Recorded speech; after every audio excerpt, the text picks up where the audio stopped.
Mas assim, eu poderia falar, ou afirmar talvez, Sim. que os biológicos têm uma vida útil no solo, então. Tem. Não, aquela coisa que o Matheus falou, daquela explosão. Quando você coloca naquele momento ali, cara, você coloca um número alto de soldados. Vamos continuar na analogia, que é legal essa analogia. Você coloca um monte de soldados ali. E é o seguinte, a praga tem micro-organismos de defesa também. E como você já tem um problema instalado, o número tipo assim, ele é desigual. Por exemplo, o nematóide, ele eclode o tempo inteiro. E é o seguinte, e os biológicos têm aquela explosão no momento, mas daí eles têm aquela curva de crescimento, daí eles entram, né, naquela fase de se estabelecer no meio, porque é interessante, cara. Esse mundo biológico precisa ser estudado muito e vai ser, porque ele vai fazer parte, né, de toda a cadeia produtiva e ele pode trazer muitas coisas interessantes. Mas aí é o seguinte, ele acaba se estabilizando. E a praga desencadeia todos os mecanismos dela de não perder espaço. E aí a briga fica difícil. Por isso que eu afirmo que uma reentrada, se possível, ela deve ser feita, porque você vai colocar uma nova frota de soldados ali para fazer frente aos problemas que você tem ali. E esse é um dos motivos que eu acredito que você falou agora, que explica do porquê que o uso contínuo, com mais entradas e durante mais safras na mesma área, os resultados são cada vez melhores. Sim, com certeza. E tem uma entrada que é muito interessante que eu não posso deixar de falar. No final do ciclo das culturas. Que é ótima. Porque o que é o grande problema hoje da maioria dos biológicos? Os bacilos não, mas os fungos. E os fungos são tão importantes quanto os bacilos, né? Que são mais resistentes na mistura de tanque, aquelas coisas todas. Então, olha só uma coisa. Nós temos uma aplicação na nossa região, é intensa, né? O uso de fungicida. Acho que é o lugar que mais usa fungicida no Brasil, na soja, é aqui. Eu vejo nas outras regiões que as entradas são menores, né? Mas aqui não. Aqui nós temos uma safra só e o produtor não pode errar essa safra, né? Não pode. É uma cultura que é a principal e ela não pode, por conta de uma negligência, um produto que não chegou na hora certa, tal, não se pode ter isso. Não se pode perder produção por causa de, por exemplo, de fungos. E aí isso limita um pouco a questão dos biológicos, né? Por causa da incompatibilidade. Mas olha só uma coisa. No final do ciclo das culturas, por exemplo, na soja, você fez a última aplicação, mas você tem área foliar ainda, né? E tem clima. E tem umidade. Então você tem uma biofábrica ali na lavoura que você pode fazer a aplicação num final de tarde, dentro de uma condição que aquilo vai acabar chegando no chão. O desfolhamento da cultura, né, da soja, vai acabando caindo em cima daquele inóculo que você colocou, daqueles teus biológicos lá. Cara, vai fazer uma faxina, certo? Cara, eu nunca tinha pensado nisso. Cara, ela vai fazer uma faxina. Outra coisa, na sobressemeadura de braquiária, de mombaça, de maçai, de milheto na soja, muita gente faz isso. Cara, trate essa sobressemeadura. Trate ela, cara. Cara, é espetacular o resultado. De preferência é fungo, né? Pelo que eu entendi. Não, ou os dois dá pra usar. É o seguinte, eu sou a favor dos mix. Dos mix. Dá pra gente conseguir tirar de cada um alguma coisa diferente. Dos mix de fungos de e de bactérias. Tem muita gente que não concorda muito com isso, mas eu vejo na prática, né, que isso é possível.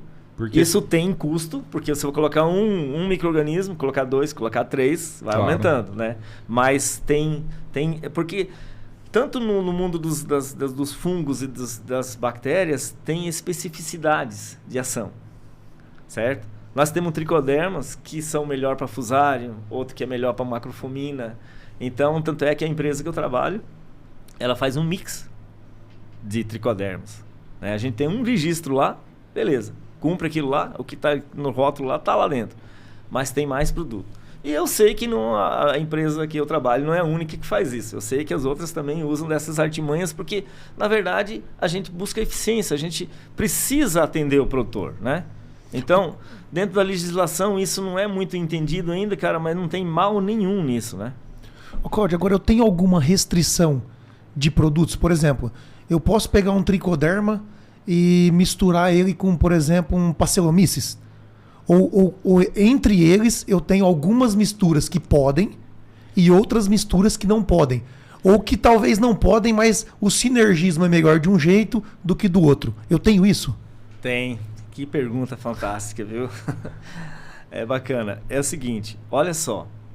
Eu sou muito contestado às vezes quando... E procurado, não é contestado. Procurado e eu já criei uma referência e as pessoas me buscam. E aí a gente tem que ter uma resposta. Olha só o que acontece, por exemplo, quando você coloca tricoderma, pocônia e Pastelomices. E até vou voltar um pouquinho para trás. A gente falando da contaminação. Tricoderma é um fungo tão agressivo que dentro das biofábricas ele precisa ser produzido em outro local. As pessoas que estão lá dentro têm que ficar só com tricoderma, Caramba. não podem passear dentro da fábrica, senão ele contamina. O que é um problema, mas também é uma vantagem, certo? Porque ele é agressivo. Então agora voltando à pergunta que você me fez, com a mistura de tricoderma e pocônia e Pastelomices. Agora veio na minha cabeça aqui, que informação, né, Matheus? Se você chegar numa biofábrica e a área de tricoderma ela ser junto com os outros, você já pode ligar o alerta. Pode ter certeza que você vai produzir tricoderma. Não, exatamente. Então o que acontece? Por ele ser agressivo, a mesma agressividade vai estar lá no solo. Ele também vai fazer isso. Então tem clientes que me pedem, Cláudio, eu não quero tricoderma. Porque já tem gente que está no nível mais avançado, sabem que tricoderma é um fungo agressivo. E daí o cara está posicionando, não, cara, eu quero só para nematóide. Aí me procura a pocônia. Realmente a pocônia tem uma ação Pastelomices também em cima de nematóide, especificamente. Então, pensa-se que você colocando só aquele ali, você tem o resultado. Eu até acredito que sim. Só que olha só o que acontece na prática. Aí aquela coisa do que você falou, repete um ano, faz outro ano e tal. Olha só, você colocar no plaqueamento tricoderma, pocônia e Pastelomices, tricoderma vai tomar conta da placa e vai ter uma ou outra área isolada que o mais lento dos três é a pocônia. E aí vendo isso, o produtor falou, tô comprando Pastelomices e pocônia, mas eu tô pagando só tricoderma. Exatamente. Pois é, daí só que olha só como é que é o mundo na prática, cara. Aquela pocônia ali, ela também tem que ativar os mecanismos de defesa dela para ela se estabelecer contra o tricoderma. Então ela cria estruturas de resistência que vão ficar ali. E por incrível que pareça, você vê aquela... o tricoderma tomou conta, mas está ali Pastelomices aqui, você consegue identificar, né? Porque eles têm coloração diferente. Isso acontece no solo também. Só que, cara, quando você vai analisar o resultado lá, que o produtor sempre quer resultado, lá na frente, produção. Por exemplo, coloca num milheto. Se você colocar os três, cara, eu estou colocando milheto só para fazer cobertura. Tá colocando, mas se passar a colheitadeira aí, der 15, der 20, der 25 sacos, todo mundo gosta, né? Então, o que acontece? Ele dá incremento de produtividade. A gente fez testes só com tricoderma pocônia, tricoderma Pastelomices e tricoderma pocônia e Pastelomices. Cara, sempre dá mais resultado, retorno, produção, aonde você coloca os três. Os três juntos. Os três juntos. E que você alia isso aí? Que eles se estabelecem ali, talvez ficam mais resistentes por mais tempo, talvez, não sei. Talvez sim. Talvez eles estão brigando entre eles antes de chegar lá, né? Se você não quer perder mais conteúdos como esse, se inscreva agora no canal Bora Pra Lida.